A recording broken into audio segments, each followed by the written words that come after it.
রাসূলুল্লাহ সাল্লাল্লাহু আলাইহি সাল্লাম বলছেন 500 বছরের রাস্তা 500 বছরের দূরে থাকতেই জান্নাত থেকে 500 বছরের দূরত্বে থাকতেই কোন ব্যক্তির নাকে জান্নাতের ঘ্রাণ লাগবে।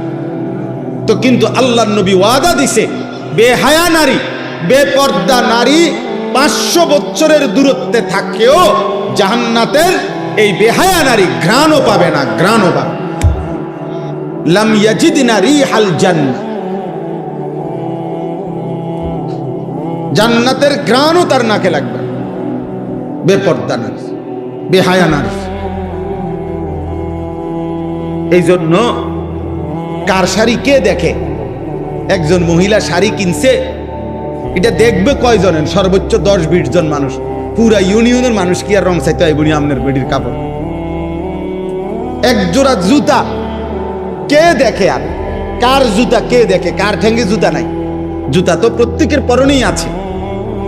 তাহলে বুঝি পুরা গ্রাম চুক্তি মানুষ আইবা আমনের জুতা এক জোড়া চাইতে।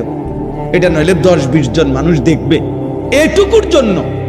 আস্তাগফিরুল্লাহ, এত বড় রমজান, এত বড় রহমত মাগফিরাত নাজাতের মাস, এভাবে জবাই করে দেওয়া, এভাবে বিসর্জন দেওয়া, এভাবে কোরবান করে দেওয়া, এটা উচিত না। এটা উচিত না, কোনোভাবেই উচিত না, কোনোভাবে উচিত। এজন্য স্ত্রীকে ফিরান, হাতে ধরে ফিরান, জোর করে ফিরান, যদি আপনি নিজে জাহান্নাম থেকে বাঁচতে চান। আর যদি মস্কারি করেন, হাসি দিয়ে উড়াইয়া দিলেন, অথবা বললেন হুজুর বলেন তো, বুঝি তো, পারি তো না, এই সমস্ত মস্কারি করলে ঠিক আছে আব্বা, দুনিয়া তো চলবে, কিন্তু আখেরাত চলবে, আখেরাত চলবে না। রমজান আল্লাহ তাআলা যে জিনিসের নিয়ামত যেমন বেশি, গাফলতির শাস্তিও বেশি। যেমন মক্কা শরীফ, আল্লাহর ঘর কাবা, হারামের সীমানা যেটা হুদুদে হারাম, আল্লাহর ঘরের যে সীমানা, মসজিদে হারামের যে সীমানা, ওখানে নেকি যেমন অনেক, ওইখানের অপরাধ পাপের শাস্তিও অনেক, শাস্তিও অনেক। ঠিক রমজান মাসের নেকি যেমন অনেক, ওই সময় আল্লাহর গোসাও অনেক।